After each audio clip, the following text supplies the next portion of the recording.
कैसे हो आप सब? आशा करता हूँ कि ठीक होंगे।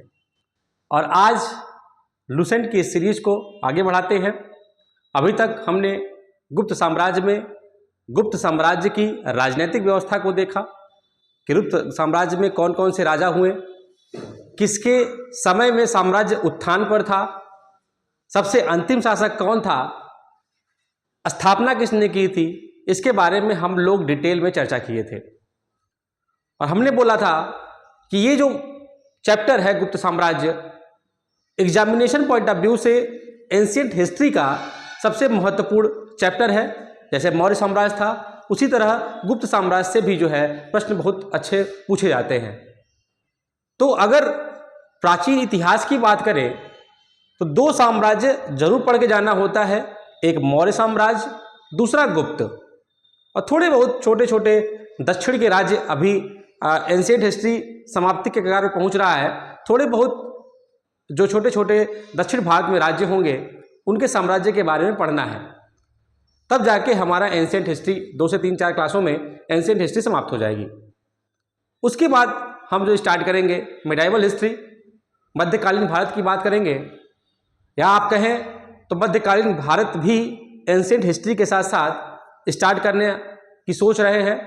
आप लोग कमेंट बॉक्स में बताइएगा कि क्या पैरेलल मध्यकालीन भारत को भी स्टार्ट कर दिया जाए कि प्राचीन इतिहास पहले खत्म हो जाए, उसके बाद मध्यकालीन इतिहास स्टार्ट किया जाए।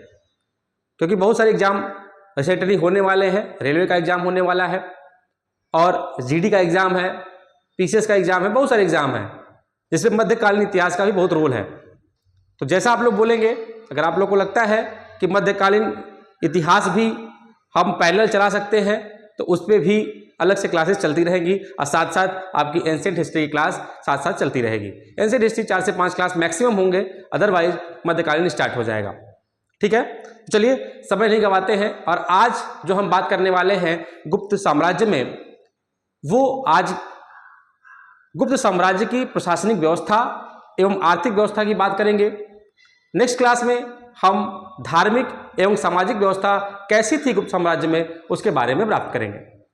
तो अगर हम प्रशासनिक व्यवस्था की बात करें तो गुप्त साम्राज्य जो था बच्चा, गुप्त साम्राज्य उस समय केंद्रीकृत था और 3 भागों में बटा हुआ था। एक सुदृढ़ केंद्र था, साथ ही साथ एक प्रांत, और प्रांत के साथ स्थानीय प्रशासन था। 3 प्रशासन जो है, 3 प्रशासन में बटा था क्या? गुप्त साम्राज्य की प्रशासनिक व्यवस्था। बात करें केंद्र की बात करें तो केंद्र में बच्चा इस सुव्यवस्थित एवं केंद्रीकृत, सुव्यवस्थित, केंद्रीकृत और क्या थी? प्रभावी थी। जो प्रशासनिक व्यवस्था थी गुप्त साम्राज्य की, वो कैसी थी?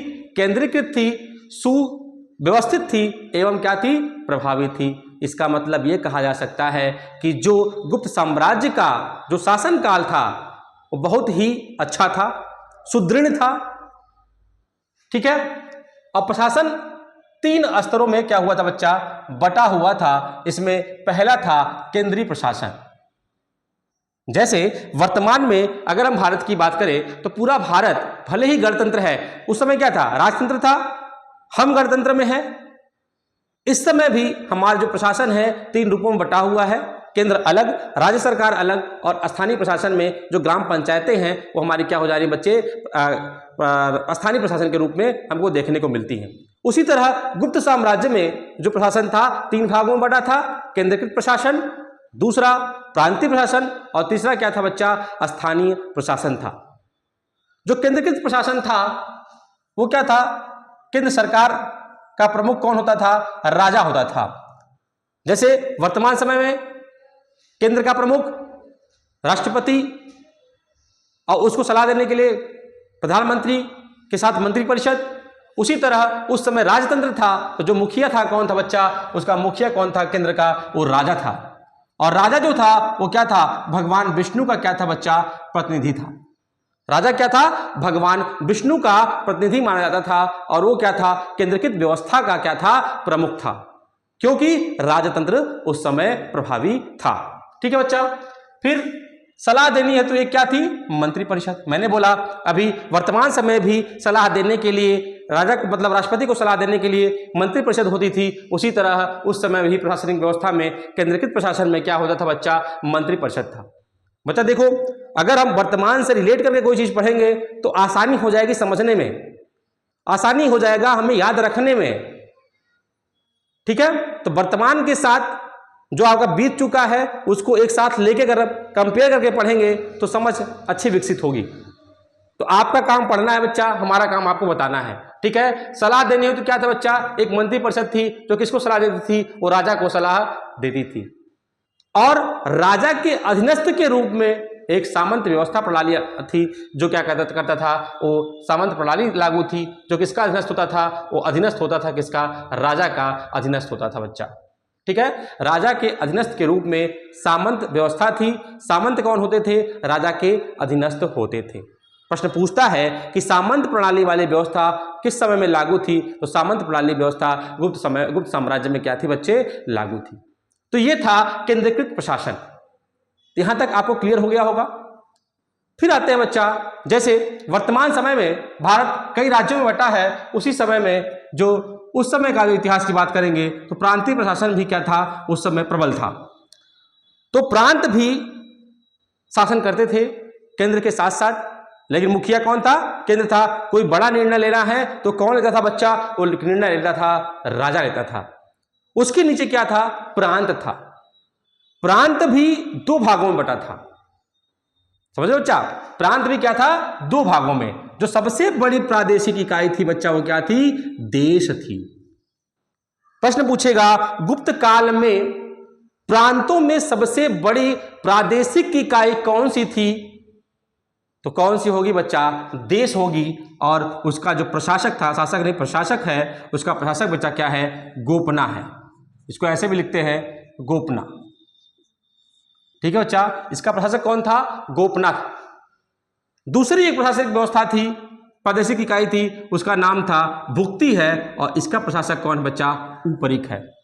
दो प्रादेशिक इकाई, सबसे महत्वपूर्ण इकाई कौन सी है, देश है, जिसका प्रशासक कौन है, गोपना है। जबकि दूसरी प्रादेशिक इकाई क्या है बच्ची, भुक्ति है, और उसका जो शासक है, प्रशासक है, वो क्या है बच्चा, ऊपरिक है। ठीक है, पहला केंद्रीकृत व्यवस्था, उसका प्रमुख कौन, राजा। दूसरा प्रांतीय व्यवस्था, प्रांतीय व्यवस्था में दो प्रादेशिक इकाई। पहली इकाई कौन, जिसका प्रशासक कौन है, गोपना है, वो उसका नाम क्या है, देश। दूसरी प्रादेशिक इकाई कौन सी बच्चा, दूसरी है भुक्ति, और उसका प्रशासक कौन है, उसका प्रशासक है बच्चा ऊपरिक। तो दो चीजों के बारे में पढ़ लिया, एक केंद्रीय प्रशासन के बारे में जान लिया, एक प्रांतीय प्रशासन के बारे में जान लिया। अब आते हैं छोटा सा जो है स्थानीय प्रशासन। ठीक है बच्चा, वर्तमान में स्थानीय प्रशासन मतलब ग्राम। गांधी जी ने भी कहा है जो हमारे आत्मा बसती है वो कहाँ बसती है, ग्राम में बसती है, गांवों में बसती है देश की आत्मा जो है। तो उसी तरह ग्रामीण क्षेत्र भी जो है वो बहुत ही महत्वपूर्ण था। किस समय में, गुप्त साम्राज्य में। ठीक है बच्चा, तो गुप्त साम्राज्य में जो सबसे स्थानीय इकाई थी वो थी विषय। जैसे वर्तमान में प्रदेश है, प्रत्येक प्रदेश में अलग अलग जिले होते हैं, उसी तरह गुप्त साम्राज्य में जो प्रांतीय प्रशासन था, अर्थात जो भुक्ति थी, जो देश था, उसके भी क्या थे, जिले थे। और उन जिलों को हम क्या कहते हैं बच्चा, उन जिलों को हम कहते हैं विषय। ठीक है, विषय है तो छोटे छोटे जिलों में क्या था बच्चा, विभाजित था। ठीक है, प्रश्न पूछता है विषय किससे संबंधित है, तो विषय गुप्त साम्राज्य की स्थानीय इकाई है जो छोटे छोटे जिलों में बटा होता था, उसी को क्या कहते थे बच्चा, विषय कहते थे। और विषय का भी एक प्रशासक होगा जो उस विषय में प्रशासन करेगा। जैसे प्रत्येक जिले का प्रशासन कौन करता है बच्चा, जिलाधिकारी। उसी तरह उस समय विषय का जो प्रशासक है उसका नाम क्या है बच्चा, विषयपति। बहुत ही सिंपल, विषयपति, विषय का प्रशासक विषयपति। ताबड़तोड़ कोई कठिन नहीं है, बहुत ही आसान है, लेकिन सिस्टमेटिक ढंग से पढ़ेंगे, कॉन्सेप्चुअल तरीके से पढ़ेंगे तो आपको याद हो जाएगा। रटेंगे तो जीवन में कभी याद नहीं होगा और आप जो है कोई भी एग्जामिनेशन बच्चा नहीं क्लियर कर पाएंगे। तो सिस्टमेटिक ढंग से कॉन्सेप्चुअल वे में हम क्या करेंगे, पढ़ाई को जारी रखेंगे। तो हम लोग स्थानीय प्रशासन तक पहुंचे, जिसमें विषय जो है छोटे छोटे जिलों के रूप में था, और यह क्या था, भुक्ति के बाद छोटे छोटे जिलों में बड़ा था, उसे विषय कहते थे। और उसके प्रशासक को क्या कहते थे, उसके प्रशासक को कहते थे विषयपति। यहां तक क्लियर हो बच्चे? चलिए, और ये क्या करता था, राजस्व संग्रह, सुरक्षा और स्थानीय विवादों को सुलझाने के लिए उत्तरदायी था। जैसे जिले में जिलाधिकारी क्या करता है, राजस्व संग्रह करता है कि नहीं करता है, करता है, और लॉ एंड ऑर्डर को मेंटेन रखता है। उसी तरह उस समय में विषय भी क्या है, एक जिला है, और विषय व्यक्ति क्या करता था, लॉ एंड ऑर्डर को मेंटेन कर रहा है, साथ ही साथ वो राजस्व का क्या कर रहा है बच्चा, संग्रह कर रहा है। ठीक है, यहां तक क्लियर हो गया। तो प्रशासनिक इकाई में हमने, प्रशासनिक व्यवस्था में हमने 3 रूपों में पढ़ा। एक था केंद्रीकृत व्यवस्था, जिसका प्रमुख राजा था। दूसरी थी प्रांतीय व्यवस्था। प्रांतीय व्यवस्था 2 रूपों में थी, एक थी देश, दूसरी थी भुक्ति। देश का जो प्रशासक था वो कौन है बच्चा, वो उस प्रशासक है बच्चा, उसका नाम है गोपना। जबकि भुक्ति का जो प्रशासक था उसे क्या कहते थे, ऊपरिक। और स्थानीय प्रशासन के बारे में बात करें तो वह भुक्ति क्या है, छोटे छोटे विषय में बटा हुआ था, अर्थात छोटे छोटे जिलों में बटा हुआ था। ठीक है, जैसे छोटे छोटे भाइयों के बड़े भैया, उसी तरह छोटे छोटे जिलों को मिलाकर एक बड़ा भैया कौन, भुक्ति, और उसका प्रशासक कौन बच्चा, विषयपति। ठीक है, और ये क्या करता था, लॉ एंड ऑर्डर को मेंटेन करता था और राजस्व का संग्रह करता था। तो इस प्रकार से प्रशासनिक व्यवस्था के बारे में गुप्त साम्राज्य के हमने पढ़ लिया। उसके बाद दूसरा था, सबसे छोटी इकाई जो थी इसमें कौन सी थी, प्रशासन की स्थानीय स्तर की, वो ग्राम थी। और ग्राम सबसे छोटी इकाई, और इसका प्रमुख अधिकारी जो है ग्रामिक था। यही चीज़ हमने मौर्य साम्राज्य में पढ़ा था कि जो प्रशासन की सबसे छोटी इकाई थी वो ग्राम थी, और उसका जो प्रशासक था वो क्या कहा था, ग्रामीण कहता था। उसी प्रकार गुप्त साम्राज्य में ग्राम प्रशासक की सबसे छोटी इकाई थी और उसका अधिकारी क्या था बच्चा, ग्रामिक था। और ग्रामिक के साथ कुछ अन्य सदस्य भी होते थे, और उन सदस्यों को क्या कहते हैं बच्चा, उन सदस्यों को कहते हैं महतर कहते हैं। उन सदस्यों को क्या कहते हैं बच्चा, महतर कहते हैं। वो ग्राम सभा के सदस्य होते थे और ग्रामिक का सहयोग करते थे, वो क्या होते थे, महतर होते थे। एक छोटी इकाई है पेठ। प्रश्न पूछता है पेठ का संबंध किस साम्राज्य से है, तो पेठ का संबंध साम्राज्य से है, गुप्त साम्राज्य से है। और ग्राम समूहों की छोटी इकाई होती थी, इसका नाम था बेटा पेठ था। तो पेठ का संबंध किससे है, गुप्त साम्राज्य से है। ठीक है, यहां तक हम पढ़ चुके प्रशासनिक व्यवस्था। उसके बाद कुछ प्रमुख अधिकारी थे, पुलिस अधिकारी के बारे में बात करेंगे जो लुसेंट में दिया गया है। एक है दंडपाशिक और दूसरा है चाट एवं भाट। जो पुलिस व्यवस्था भी है बच्चा, वो पुलिस व्यवस्था भी उस समय की काफी सुदृढ़ थी। मतलब कहें तो शासन प्रशासन बहुत ही बड़े लेवल की थी, बहुत अच्छी थी। और उसमें जो दंडापाशिक था वो प्रशासन का सबसे बड़ा मुख्य अधिकारी जो कहा जाता है, मुख्य अधिकारी दंडाधिकारी के रूप में, मुख्य अधिकारी के रूप में जैसे आईपीएस है आज का, उसी तरह दंड मुख्य अधिकारी कौन है, दंडपाशिक है। और चाट एवं भाट की बात हो रही है तो याद हो जाएगा तुमको, चाट जो टिकिया खा रहे हैं हम लोग। अब भाट की बात करें तो भाट जो वो क्या कहते हैं, भूजा भूजती है ना, वहाँ भाट होता है बच्चा। तो चाट भाट ऐसे याद कर लेना। और चाट भाट मतलब वही साधारण चीज़ होती थी। तो साधारण जो कर्मचारी थे पुलिस विभाग के, वो क्या कहते थे बच्चा, चाट एवं भाट कहलाते थे। तो मुख्य अधिकारी दंडपाशिक और जो साधारण कर्मचारी थे उसे क्या कहते थे? चाट एवं भाट। तो प्रशासनिक व्यवस्था समाप्त हुई। अब बात करते हैं न्यायिक प्रशासन की। गुप्त साम्राज्य के न्यायिक प्रशासन की बात करेंगे बच्चा। तो न्यायिक प्रशासन की जब बात करेंगे तो न्यायिक प्रशासन क्या था? धर्म और धर्मशास्त्र पर आधारित था। गुप्त साम्राज्य में जो न्यायिक व्यवस्था थी धर्म के आधार पर थी। अर्थात कहें कि हमारे धर्म में, हिंदू धर्म में कोई गलत कर रहा है तो उसके लिए भगवान का वो लेते हैं ना हम लोग कि भगवान उसका वो करेंगे, दंड देंगे उसको। उसी तरह क्या कह सकते हैं, गुप्त साम्राज्य में जो न्यायिक प्रशासन था धर्म और धर्मशास्त्र पर आधारित था। और राजा क्या था? सर्वोच्च न्यायाधीश। जैसे सुप्रीम कोर्ट का मुख्य न्यायाधीश होता है, लेकिन उस समय राजतंत्र में राजा भी वही, न्यायाधीश भी वही और पूरे प्रशासन का मुखिया भी वही। जो भी निर्णय लेना होता था प्रजा नहीं लेती थी। निर्णय कौन लेता था? निर्णय लेता था राजा। तो न्याय क्षेत्र का जो प्रमुख है, मुख्य न्यायाधीश है, वो कौन है बच्चा? राजा है। प्रश्न पूछता है गुप्त साम्राज्य में मुख्य न्यायाधीश की पदवी किसको दी जाती है? तो गुप्त साम्राज्य में मुख्य न्यायाधीश की पदवी जो है किसको है बच्चा? राजा को है। और ये राजा क्या करता था बच्चा? अपराधों के लिए कठोर दंड क्या करता था? निर्धारित करता था। जिस प्रकार का आपने जुर्म किया है उस प्रकार का कठोर दंड राजा के द्वारा दिया जाता था। ठीक है, तो ये थी न्यायिक व्यवस्था। सैन्य प्रशासन भी महत्वपूर्ण था। सैन्य प्रशासन कुशल एवं संगठित था। दक्ष लोग थे।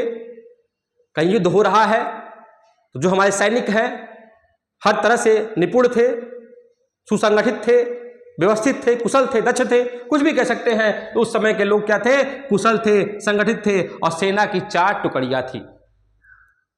4 टुकड़ियां सेना की। वर्तमान समय में सेना कितनी टुकड़ियां हैं? कमेंट बॉक्स में बताइएगा बच्चा। तो देखिए, पहली क्या थी? पैदल सेना। दूसरी क्या थी? घुड़सवार। तीसरी रथ सेना। और चौथी क्या थी? हाथी सेना। तो हाथियों के साथ कुछ सेना थी, कुछ लोग रथों पर जाते थे, कुछ घुड़सवारी कर रहे हैं और साथ ही साथ कुछ पैदल सैनिक भी हैं जो किसी भी युद्ध में भाग लेते थे। कह सकते हैं कि जो सैन्य प्रशासन था उस समय का काफी सुदृढ़ था, काफी नियंत्रित था और केंद्रीकृत था। राजा के लिए जो सैन्य व्यवस्था थी बहुत ही महत्वपूर्ण थी। ये चीज़ बहुत ही इंपॉर्टेंट है। प्रश्न पूछ लेगा इनमें से किस प्रकार की सेना गुप्त साम्राज्य में नहीं थी? तो 4 प्रकार का अगर आपको याद रहेगा तो आप सही कर लेंगे। ठीक है, कोई लिख देगा उसमें बैलगाड़ी थी, क्या होगा? घोड़ा गाड़ी थी, क्या होगा? नहीं होगा बेटा। ये 4 है, 4 सेनाएं थी। इस तरह से सैन्य प्रशासन समाप्त हुआ। और अब बात करने वाले हैं हम लोग आर्थिक व्यवस्था की। तो यहां तक प्रशासनिक व्यवस्था, सैन्य प्रशासन और हम लोगों ने न्यायिक प्रशासन के बारे में डिटेल में चर्चा की। उसके बाद हम बात करने वाले हैं अब आर्थिक प्रशासन की। उस समय आर्थिक व्यवस्था भी काफी अच्छी थी। यद्यपि उस समय का जो अर्थव्यवस्था है वो कृषि पर आधारित तो थी, लेकिन उस समय भी हमारा विदेशी व्यापार काफी अच्छा था। हम आयात करते थे, बड़े बड़े चीज़ों का निर्यात करते थे यहाँ से अपने चीज़ों का। और आंतरिक रूप से जो राज्य थे, जिस राज्य में जो पैदा हो रहा है, इस समय में होता है ना कि मध्य प्रदेश में ये चीज़ें दाल पैदा हो रही है, उत्तर प्रदेश में गन्ना पैदा हो रहा है, तो एक दूसरे से तालमेल करके हम लोग आयात निर्यात करते हैं। तो विदेशी व्यापार भी करते हैं, यूएसए से, रसिया से, चाइना से कर रहे हैं ना, कर रहे हैं। उस समय भी रोम से, इटली से व्यापार होता था बच्चा। तो यद्यपि कृषि आधारित व्यवस्था थी, अभी हमारी व्यवस्था कैसी है? कृषि आधारित है। उस समय भी क्या थी? कृषि आधारित अर्थव्यवस्था थी। प्रमुख साधन जो आय का था वो क्या था बच्चा? कृषि था। ठीक है, गुप्त साम्राज्य में सबसे प्रमुख अर्थव्यवस्था का साधन क्या है बच्चा? तो कृषि है। कैसी है? कृषि पर आधारित थी। और हम लोग व्यापार भी करते थे, आंतरिक एवं विदेशी व्यापार एवं वाणिज्य भी करते थे। ठीक है, और साथ ही साथ कर देते हम लोग। उस समय भी था भूमि कर। आय का प्रमुख स्रोत क्या था बच्चा? भूमि से जो कर मिलता था वो क्या था? आय का स्रोत था। कितना था? प्रश्न पूछ लेता है। तो किसानों की अपनी उपज का 1/6 या 1/4, मतलब 1/4 से 1/6 के बीच में किसान जो उपज करता था वो क्या करता था, कर के रूप में राजा को देता था। तो कर प्रणाली भी मजबूत थी, क्योंकि अगर कर प्रणाली नहीं रहे किसी समाज में, किसी प्रशासन में, तो अर्थव्यवस्था चलाना मुमकिन नहीं होगा। इसलिए तरह तरह के टैक्स लगाए गए हैं वर्तमान की आर्थिक व्यवस्था में। यदि हमको कोई लाभ मिल रहा है या सरकार पैसा कैसे कमा रही है, तो कहीं ना कहीं राजस्व से कमा रही है, कहीं ना कहीं टैक्स लगा रही है, तो पैसा कमा रही है। वो पैसा जब कमा रही है, उस पैसा का उपयोग कहाँ कर रही है, हमारे वेलफेयर में, हमारे यूज में कर रही है। तो इसलिए कर का भी रोल अच्छा है, कर व्यवस्था भी उस समय काफ़ी अच्छी थी। कुछ भूमि के प्रकार हैं। एक था क्षेत्र, जो क्षेत्र था उस समय का कृषि करने योग्य भूमि। दूसरा भूमि थी वास्तु, वास्तु मतलब वास करने योग्य। ऐसे प्रश्न पूछ लेते हैं, क्षेत्र, वास्तु, चारागाह और सील दे दिया, बगल में ऑप्शन दे दिए, मिलाने वाले क्वेश्चन दे दिए उसमें। तो क्षेत्र का मतलब कृषि करने योग्य भूमि, वास्तु मतलब वास करने योग्य भूमि, चारागाह भूमि मतलब चारा योग्य भूमि, सील न जोतने योग्य भूमि। सील ऐसी भूमि थी जो न जोतने योग्य थी, वहां पे खेती नहीं की जा सकती थी। वो कैसी थी बच्ची, वो थी सील कहलाती थी। एक होता था अपृहत, जंगली भूमि। जैसे जंगल में हम लोग खेती नहीं करते हैं, जंगल में औषधियाँ उग रही हैं, पेड़ पौधे हैं, वो जंगली जानवरों के लिए उपयुक्त है। उसी तरह अपृहत कहा जाता था उस जंगली भूमि को, जो कृषि के रूप में हम लोग उपयोग नहीं कर पाते थे। तो कुछ प्रमुख भूमियाँ हैं जो मिलाने वाले प्रश्न इससे पूछते हैं, ये जरूर याद रखिएगा, आप लोग जरूर पूछेगा इससे। और सिंचाई के लिए भी उपयोग करते थे, रहट या घंटी यंत्र का प्रयोग हम करते थे, सिंचाई के प्रयोग के लिए हम करते थे। एक बार रहट की पिक जो है गूगल करके देखिएगा, और कृषि घंटी यंत्र का भी देखिएगा कि उस समय घंटी यंत्र कैसा था, रहट कैसा था। लेकिन याद रखने के लिए याद रखिए, सिंचाई के लिए हम लोग रहट और घंटी यंत्र का प्रयोग करते थे गुप्त साम्राज्य में। ठीक है बच्चा। उस समय की सबसे बड़ा व्यापारिक केंद्र कौन था बच्चा? उस समय का सबसे बड़ा व्यापारिक केंद्र कौन है? उज्जैन है। सबसे प्रमुख व्यापारिक केंद्र उज्जैन था उस समय का। और मुद्रा प्रणाली की अगर हम बात करें तो सिक्कों का प्रचलन उस समय बहुत आयत में था, बहुत अच्छे लेवल पे जो है सिक्कों का प्रयोग किया जाता था। और यही काल है, गुप्त काल है, जिसमें सबसे पहले सोने का सिक्का चालू किया गया था। और सोने का सिक्का का नाम बच्चा क्या है? दिनार है। और चांदी के सिक्कों का भी प्रयोग किया, कनिष्क काल में चांदी के सिक्कों का प्रयोग किया गया, उसी प्रकार गुप्त काल में भी चांदी के सिक्कों का प्रयोग किया गया, और उस सिक्कों का नाम था रूपक। तो दिनार जो है गुप्त काल में सबसे पहले सोने के सिक्के का प्रयोग किया गया, और चांदी के सिक्कों का प्रयोग का मतलब क्या है? रूपक कहलाता था। और साथ ही साथ तांबे के सिक्कों का भी हम लोग प्रयोग करते थे। तो विनिमय प्रणाली के रूप में हम लोग मुद्रा प्रणाली में क्या करते थे? हम लोग आयात निर्यात करने के लिए हम लोग सिक्कों का प्रयोग करते थे। वो सिक्के कैसे थे? सोने के, चांदी के और तांबे के। आज जिस साम्राज्य में सोने के सिक्के और चांदी के सिक्के विनिमय प्रणाली में उपयोग हो रहे हैं, तो वो साम्राज्य कितना प्रभावशाली होगा, उस साम्राज्य का प्रशासन, उस साम्राज्य की आर्थिक व्यवस्था कितनी अच्छी होगी कि उस समय सोने के सिक्के चल रहे हैं। तो बच्चा ओवरऑल देखा जाए तो गुप्त साम्राज्य का प्रशासनिक व्यवस्था और आर्थिक व्यवस्था के बारे में हम लोग डिटेल में जाने, और ये आपके एग्जामिनेशन पॉइंट ऑफ व्यू से बहुत ही महत्वपूर्ण है। इस पर अपना नोट्स जरूर बनाइए। और कहीं कोई दिक्कत आ रही है, लग रहा है कोई टॉपिक छूट रहा है, तो आप जो है आप कमेंट बॉक्स में लिख के दीजिए, सर ये चीज़ छूट रही है, इसके बारे में बताइए, तो हम आपको उसके बारे में डिटेल में बताएंगे। और एक प्रश्न और पूछा आपसे कि आप लोग पहले बताइएगा कमेंट बॉक्स में कि मेडाइवल हिस्ट्री की पहले क्लासेस स्टार्ट कर दी जाए कि नहीं। अगर करनी हो तो बता दीजिएगा, साथ साथ एंशिएंट हिस्ट्री और मेडाइवल हिस्ट्री साथ साथ क्लास चलेगी। ठीक है, तो मस्त रहिए, स्वस्थ रहिए। जय हिंद, जय भारत।